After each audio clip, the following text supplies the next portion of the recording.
오늘은 제가 시를 한 편 좀 읽어드리려고 하는데 목소리가 이래가지고 하필 또 오늘 이렇게 미당 서정주 시인의 국화 앞에서라는 이 시를 제가 한번 읽어드리는 것으로 오늘 설교를 시작하려고 합니다.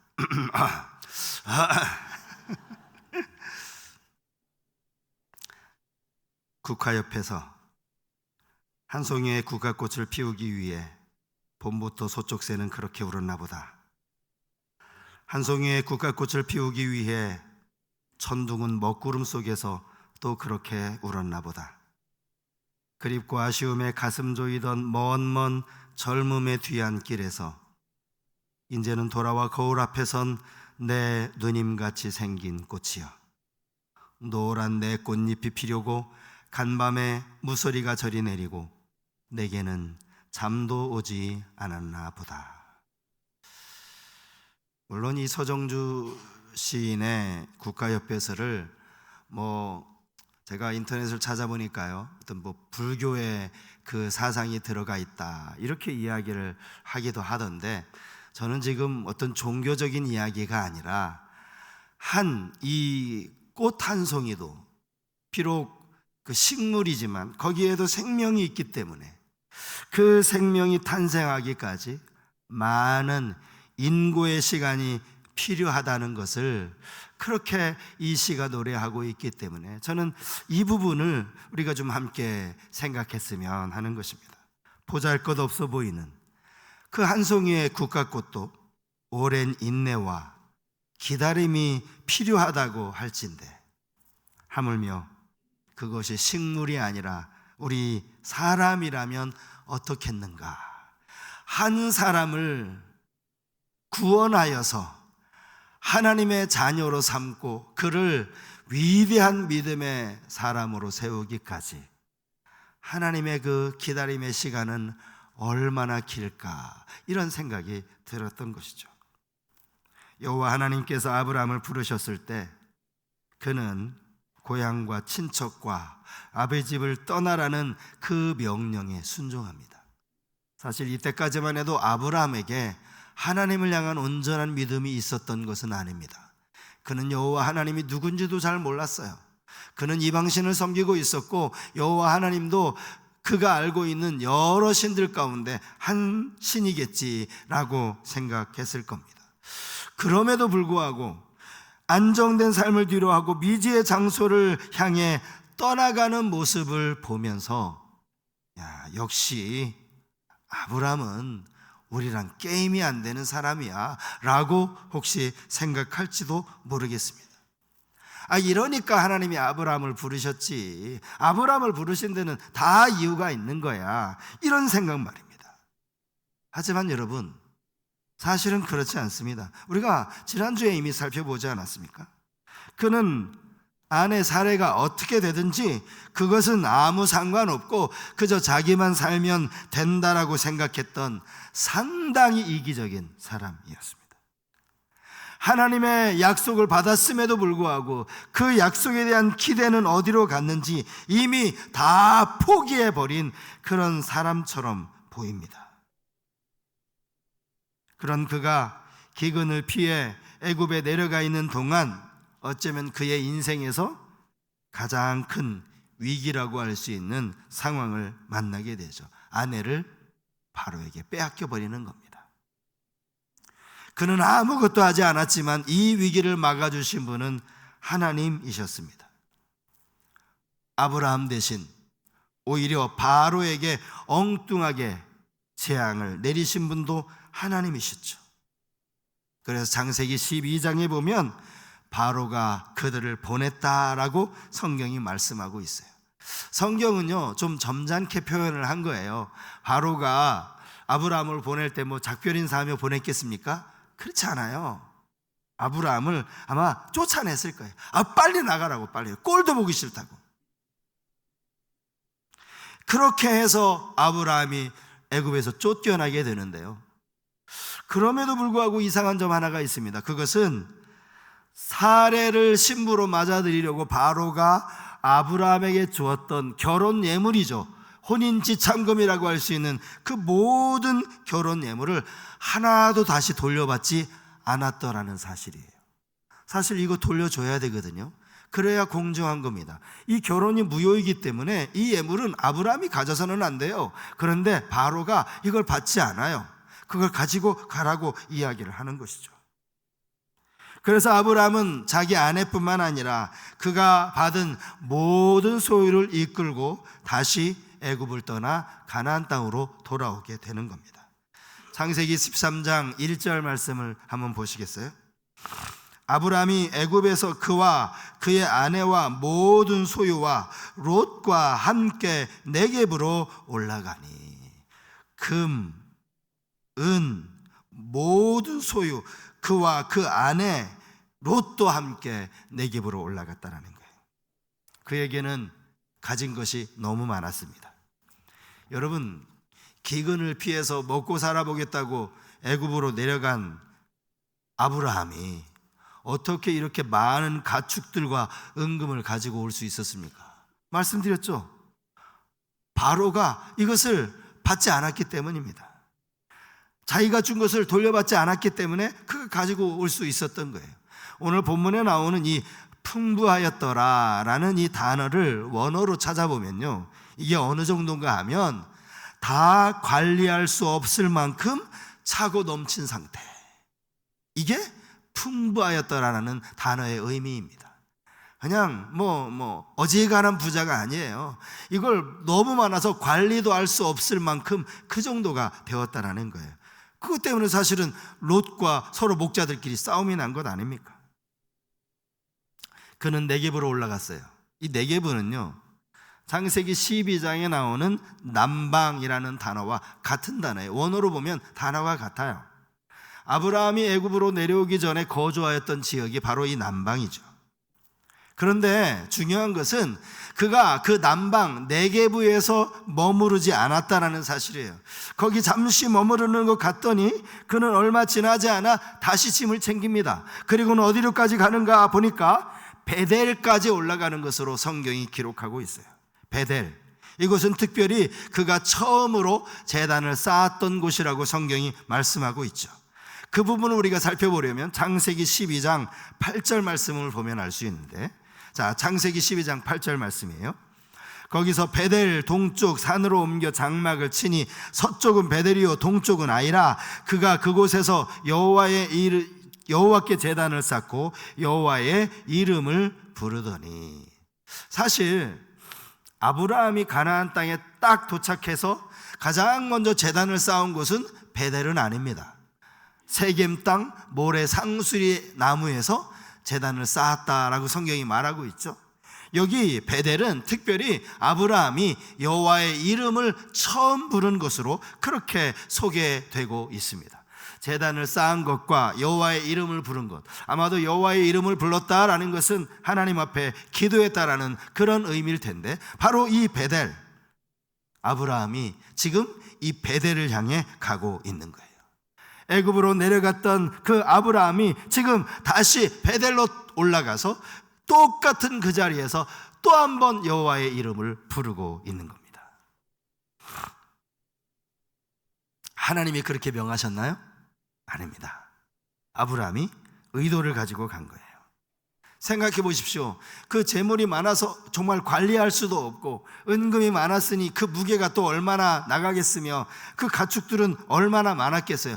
이거를 끌고 가는 거 결코 쉽지 않아요. 아니, 네겝으로 올라왔으면 예전에 살던 곳이니까 거기에 그냥 정착을 하면 될 일입니다. 왜 굳이 거기까지 가겠어요?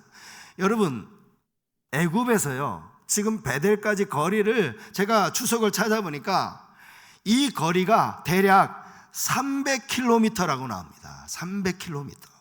요즘처럼 차를 끌고 가도 300km는 가까운 거리가 아닙니다. 그런데 그 낙타를 끌고 자기 소유를 이끌고 그렇게 300km를 간 거예요. 그가 왜 거기까지 갔으며 그가 왜 여호와의 이름을 불렀는지, 성경에는 분명히 여호와의 이름을 불렀다라는 말이 2번 나오잖아요. 맨 처음 가나안 땅에 도착했을 때 여호와의 이름을 불렀고, 이제는 애굽으로 내려갔다가 다시 베델을 찾아서 여호와의 이름을 불렀는데, 아마 성경은 똑같이 기록하고 있지만 그 기도의 내용은 달랐을 거예요. 다르지 않았겠습니까? 그리고 이 과정을 통해서 아브라함의 믿음이 더 깊어지고 있다라는 사실을 우리는 알 수가 있는 겁니다.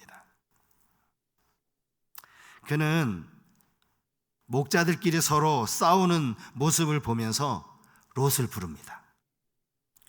그리고는 롯에게 이렇게 이야기하죠. 본문 9절 말씀입니다. 내 앞에 온 땅이 있지 아니하냐? 나를 떠나가라. 내가 좌하면 나는 우하고 내가 우하면 나는 좌하리라. 이 말은 쉽게 말하면 우리 서로 떨어져 지내자라는 것입니다. 괜히 붙어 있어서 목자들 사이의 다툼이 아브라함과 롯 사이의 관계에도 금이 갈까 싶어서 우리 서로 자주 못 보더라도 오랜만에 보더라도 기분 좋게 볼 수 있도록 좀 떨어져 지내는 게 좋겠다. 아주 좋은 생각이죠. 아브라함이 아주 좋은 제안을 하는 겁니다. 문제는 그 제안이 문제가 아니에요. 아브라함의 말을 가만히 보면요, 이 아브라함이 우리 인간적인 생각으로는 너무나 어리석고 바보 같아요. 당연히 삼촌이 먼저 좋은 땅을 차지하고 삼촌이 먼저 선택을 하고 그 다음에 조카가 자기가 좋아 보이는 것을 선택하는 게 맞지, 어떻게 조카에게 먼저 선택권을 주는 게 이게 말이 되느냐는 것이죠. 말이 조카지요. 여러분, 아브라함에게 롯은요 자식과도 같아요. 롯의 부모님이 일찍 돌아가시면서 그를 돌보는 보호자가 아브라함이었기 때문입니다. 당연히 롯을 불러다가 내가 이 좋은 땅 내가 선택할 테니까 너는 나머지 땅을 네가 선택하도록 해라 해도 롯이 아무 불만을 가질 수가 없다라는 겁니다. 그런데 왜 이런 바보 같은 말, 이 바보 같은 행동을 하고 있느냐는 거예요. 그 이유가, 저는 그 이유를 아브라함에게 믿는 구석이 있었기 때문이다 라고 생각을 했던 거예요. 믿는 구석. 제가 제목을 이렇게 적어놓고, 하나님께 이런 믿는 구석이라는 이런 표현이 조금 너무 죄송스러운 건 아닌가 사실 고민을 좀 했는데요. 하나님을 향한 믿음이라는 거죠. 하나님을 향하여. 오늘 우리가 이 부분을 좀 생각을 해보려고 합니다. 아브라함이 가지고 있었던 하나님을 향한 그 믿는 구석이 뭔가? 첫 번째는요, 하나님이 약속에 신실하신 하나님이라고 하는 그 믿음입니다. 약속에 신실하신 하나님. 아브라함은 하나님과의 약속을 헌신짝처럼 그렇게 여겼는지 몰라도 하나님은 그렇게 하지 않으셨다는 겁니다. 여러분, 그 약속이 무엇입니까? 아브라함으로 하여금 큰 민족을 이루게 하시겠다라는 그런 약속이었죠. 여종인 하갈을 통해서가 아닙니다. 아브라함이 한 번은 엘리에셀을 이야기하면서 우리 집에서 내가 키운 몸종 엘리에셀을 이야기하는데 그도 아니에요. 반드시 아내 사레를 통해서 이루어져야 하는 그런 약속인 것이죠. 사레는 결코 바로의 아내가 되어서는 안 되는 그러한 여인이었습니다. 아브라함이요, 바로에게 사레를 자기 누이 동생이라고 이렇게 이야기했죠. 그런데 바로는 아브라함에게 사레가 네 아내다라고 이야기합니다. 그걸 어떻게 알았을까요, 여러분? 누가 얘기해 줬을까요? 하나님이 얘기해 주셨죠. 하나님이 알려주신 거예요. 그래서 아브라함은 바로에게 거짓말을 했고요, 바로는 아브라함에게 진실을 말해줍니다. 참 이런 우스운 장면이 본문에 벌어지고 있는 거예요.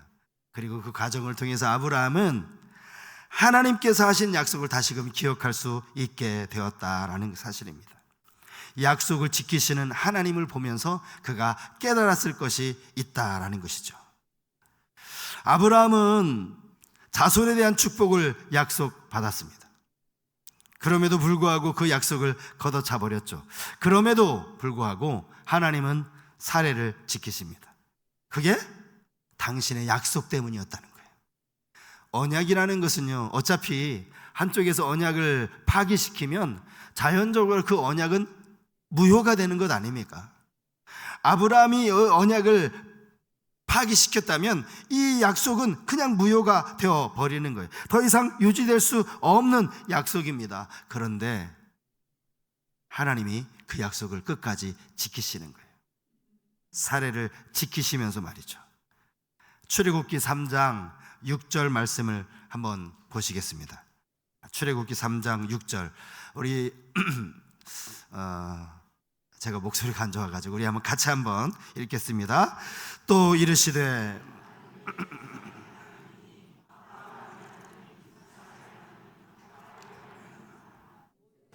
하나님 매옵기를 두려워하여 얼굴을 가려. 하나님이 지금 당신을 소개하시는 거죠. 왜 하나님은 굳이 이렇게 당신을 소개하실까요?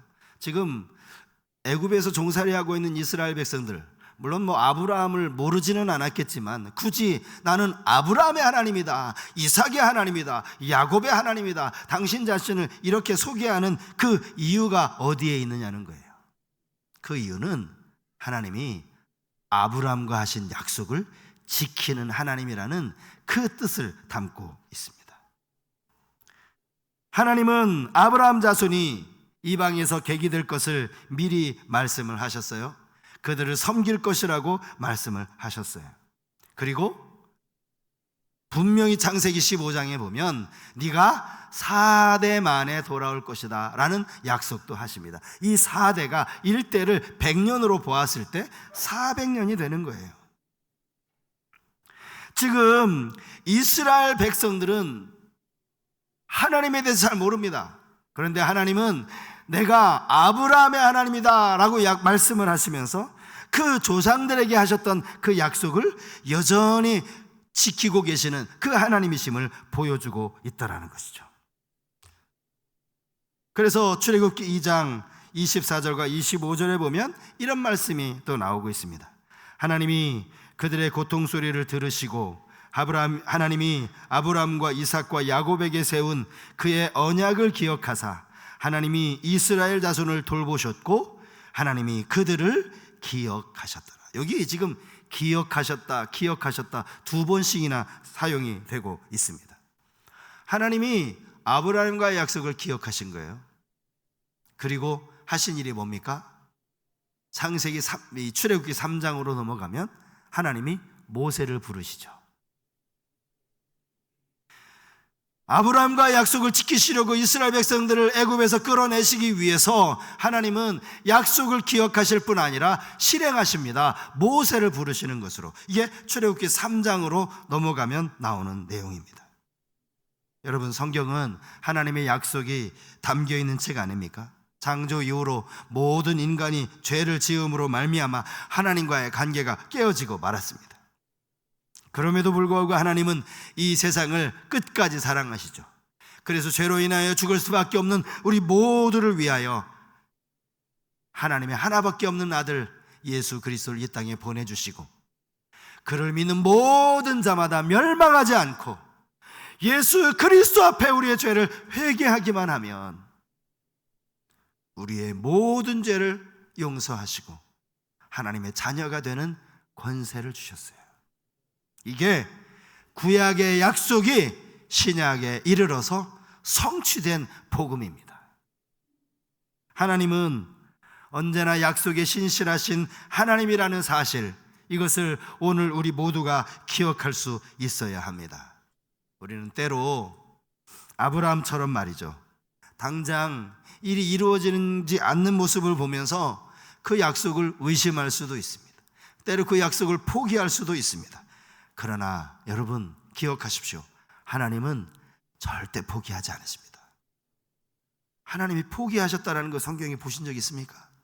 하나님은 우리 인간의 약속과 인간의 한 약속과 절대 포기하지 않아요. 하나님의 포기하지 않는 모습을 제가 성경에 여러 사람을 찾았는데 이걸 다 말씀드릴 수가 없어요. 계속 하나님은 끝까지 당신이 행하실 일들을 포기하지 않고 계시다는 사실에 여러분, 이게 우리에게 얼마나 위로가 되는지 모릅니다. 아브라함이 믿었던 게 바로 그거예요. 하나님이 약속에 신실하신 분이라는 사실. 아브라함이 하나님을 향하여 믿었던 또 하나 중요한 사실이 있습니다. 그것은 진정한 복은 하나님께로부터 온다라는 사실입니다. 진정한 복은 하나님께로부터 온다. 여러분, 오늘 이 본문에 나오는 아브라함의 모습은 12장에 나오는 아브라함의 모습, 애굽으로 내려갔을 때의 아브라함의 모습과는 완전히 다른 모습이죠. 그는 애굽에 내려갈 때만 해도 자기 지혜로 어떻게든 살아보겠다라고 그렇게 안간 힘을 썼던 사람입니다. 아브라함이 두려움이 많았습니다. 내가 아내를 누이 동생이라고 그렇게 거짓말하지 않으면 마치 자기가 죽을 것이라는 이런 두려움에 빠져 있었습니다. 그래서 자기 아내를 지키려는 생각보다는 자기 목숨을 지키려는 생각이 더 앞섰던 사람이죠. 그러면서 그 과정에서 자기의 실수를 깨닫게 되지 않았습니까? 이런 모든 경험을 한 이후에 애굽에서 돌아온 아브라함의 모습, 그 모습이 어떤 모습입니까? 그는 삼촌으로서 당당히 행사할 수 있는 권리까지 포기해버립니다. 예전에 애굽에 내려갔던 그 아브라함의 그 모습이라면 상상도 할 수 없는 일이 벌어진 거예요. 여러분, 그 전에 아브라함이라면 이렇게 했겠습니까? 야, 내가 너 돌봐준 거 알지? 내가 이거 좋은 땅 내가 차지해도 되는 거 알지? 여러분, 롯이 보기에 하나님의 동산 같고 정말 그 좋은 땅이었, 에덴 동산 같았다라는 것은 아브라함의 눈이 보기에도, 그 목자들이 보기에도 다 마찬가지였어요. 누가 보기에 좋은 땅이라는 그거 모르겠습니까? 그걸 아브라함이 차지하는 게 맞죠. 예전의 모습이라면 말입니다. 그런데 그를 그렇게 말하지 않아요. 오히려 조카에게 선택권을 주죠. 그 이유가 뭡니까? 지금 아브라함이 가지고 있는 이 재물이 사실 도저히 가질 수 없는 재물이거든요. 아브라함이 지금 가지고 있는 이 재물들이 예전 같으면 절대 가질 수 없는 재물이거든요. 이게 어떻게 가질 수 있는 재물입니까? 이거 하나님이 주신 재물이라는 사실을 아브라함이 깨달았던 거예요. 내가 아무리 땀 흘리고 수고해도 하나님이 주시지 않으면 내 것이 될 수 없다는 사실을 그가 깨달은 거예요. 아무리 내가 재산을 지키려고 해도 말입니다. 여러분, 솔로몬이 이런 고백을 하지 않았습니까? 시편 127편 1절 말씀에서 여호와께서 집을 세우지 아니하시면 세우는 자의 수고가 헛되며 여호와께서 성을 지키지 아니하시면 파수꾼의 깨어있음이 헛되도다. 아브라함이 물론 이제 결과적으로 그렇게 되었지만 롯이 그 요단을 택해서 가고 아브라함이 남겨졌지만 여러분, 아브라함이 실망했을까요?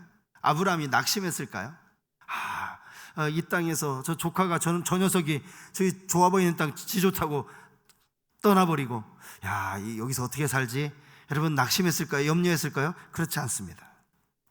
하나님이 주시는 복이야말로 진정한 복이라는 것을 그가 알고 있었기 때문입니다. 우리가 본문 10절 말씀을 잘 이해해서 볼 필요가 있는데요. 자, 우리 10절 말씀도 그런 의미에서 우리 한번 다 같이 다시 한번 읽어보실까요? 10절 말씀 같이 한번 읽겠습니다. 이에 롯이 눈을 들어 요단 지역을 바라본즉 소알까지 온 땅에 물이 넉넉하니 여호와께서 소돔과 고모라를 멸하시기 전이었으므로 여호와의 동산 같고 애굽 땅과 같았더라. 자, 지금 그 땅이 여호와의 동산, 이 요단 지역이 여호와의 동산 같고 애굽 땅과 같았더라 라고 말하고 있는데 그 이유를 성경이 설명을 하고 있어요. 그 이유가 뭡니까? 온 땅에 물이 넉넉했기 때문이다. 물이 넉넉하니까 당연히 풀이 잘 자라고요. 그러면 당연히 애굽 땅처럼 풍요로운 땅이 되는 거죠. 근데 우리는 그것만 알아요. 자, 본문을 다시 한번 보십시오. 이 10절 안에 이 땅이 여호와의 동산 같고 애굽 땅과 같았던 또 한 가지 결정적인 이유가 있어요. 그게 뭔지 아십니까? 아직 그 땅을 멸하시기 전이었기 때문이라는 거예요. 사실 이 표현은 굳이 여기 넣지 않아도 되는 표현 아닙니까? 거기 늘 강이 흘러서 물이 넉넉해서 이 땅 좋은 땅이나 그렇게 말하면 되는데 왜 여기에 여호와께서 멸하시기 전이었으므로 라는 이 구절을 여기다 왜 집어넣느냐고요. 왜 집어넣는가 하면 이 땅은 지금 멸망을 전제로 하고 있기 때문에 이렇게 적어놓은 거예요. 멸망하시기 전이었다라는 이 말은 앞으로 멸망하실 거라는 그런 의미가 담겨 있는 것 아닙니까? 예? 여러분, 아무리 여호와의 동산 같고 애굽 땅과 같으면 뭐합니까? 소돔과 고모라를 하나님이 유황불로 멸하셨어요. 그리고 나서 소돔 고모라가 어떻게 됐습니까? 흔적도 찾아볼 수 없게 됐어요. 이걸 하나님이 이 아브라함이 깨달은 거예요. 여러분, 어떤 사람은요 정말 열심히 가정을 지키기 위해 애를 씁니다. 어떤 사람은 재산을 모으기 위해서 얼마나 고생을 하는지 모릅니다. 새벽같이 일어나서 부지런히 일해요. 식사도 제대로 하지 못하고 그냥 간단하게 떼어가면서 그렇게 열심히 돈을 모읍니다. 당장에는 돈이 좀 쌓이는 것처럼 보여요. 하지만 여러분, 아까 솔로몬의 시편 127편을 읽었는데 하나님이 세우지 않으면 여러분 어떻게 되죠? 하나님이 지키지 않으면 어떻게 되느냐고요? 그 결과가 이겁니다. 헛되도다, 헛되도다. 다 소용없고 다 부질없는 일이, 소돔과 고모라 다 부질없다라고요. 요단, 여호와의 동산 다 부질없다고요. 일하지 말고 돈 모으지 말라, 저는 그런 의미로 드리는 말씀이 아닙니다. 우리의 모든 삶을 먼저 여호와 하나님 앞에 맡기는 것이 우선이 되어야 한다는 거, 이 말씀을 드리고 싶은 거예요. 하나님께 맡기는 삶. 여러분, 모래 위에 성 쌓아 보셨습니까? 바닷가에서 그 모래 위에 열심히 쌓고 아무도 건들지 못하게 그렇게 열심히 막으면 뭐합니까? 푹 주저앉으면 흔적도 없이 사라지는 거예요. 시편 16편 2절 말씀입니다. 내가 여호와께 아뢰되 주는 나의 주님이시오니 주밖에는 나의 복이 없다 하였나이다. 이 고백이 여러분 모두의 고백이 되었으면 좋겠습니다. 주밖에는 나의 복이 없습니다. 오직 주님이 나의 전부이십니다. 쉬운 성경을 보니까 이 마지막 문장을 이렇게 번역을 했더라고요. 주님을 떠나서는 어디서도 나의 행복이 없습니다. 나의 행복이 없습니다. 성경은요 자기를 비추는 거울이라고 그렇게 말하지 않습니까? 성경을 보면 내가 보이는 거예요. 성경을 이렇게 읽으면 나의 모습이 여기 보이는 거예요. 아브라함의 이야기를 읽으면서 여기 저의 모습이 보이는 거예요. 우리의 모습이 보이는 거예요. 믿음의 조상으로 불려지기까지는 아직 많이 부족한 아브라함, 그러나 그럼에도 불구하고 그가 달라지고 있다는 점이 중요하죠. 여러분, 하나님을 신뢰하는 것이 우리의 삶에 얼마나 부유하게 하는지 그걸 깨닫는 은혜가 있기를 바랍니다. 당장 양들에게 먹일 더 좋은 꼴이 요단에 있는 것은 사실입니다. 하지만 하나님이 함께 하신다면 그게 문제겠습니까? 하나님께 함께 하신다면 무슨 염려할 것이 있겠습니까? 그래서 솔로몬이 시편 127편 2절에 맨 마지막에 이렇게 이야기했어요. 여호와께서 그 사랑하시는 자에게는 잠을 주시는도다. 잠을 주시는도다. 그 사랑하는 자가 누구겠어요? 하나님을 신뢰하고 하나님께 맡기는 자죠. 그런 자들에게는 두려워할 이유가 없다라는 거예요. 이건 그냥 연세가 드시면서 그냥 누구나 잠을 잘 못 주무시는 그런 의미가 아니라 걱정하고 염려하고 이것 때문에 그렇게 불면의 밤을 보내는 그런 사람들을 두고 하는 이야기예요. 염려할 필요가 없다는 거, 두려워할 필요가 없다는 것이죠. 믿는 구석이 있다라는 이 말은요, 도움을 받거나 기댈 만한 데가 있다라는 그런 뜻을 가진 말입니다. 믿는 구석이 아주 분명한 사람은요, 세상에서 절대 비굴하게 살지 않습니다. 겉으로 보면 특별하게 보이지도 않는데도 불구하고 얼마나 당당하게 살아가는지 몰라요. 사람 눈치 보면서 살지도 않습니다. 우리에게 참으로 든든한 믿는 구석 되시는, 좀 죄송한 표현이지만 그 하나님을 모시고 그 하나님과 동행하며 살아가는, 그렇게 한 주간도 믿음으로 살아가는 우리 모두가 될 수 있기를 주님의 이름으로 축복합니다.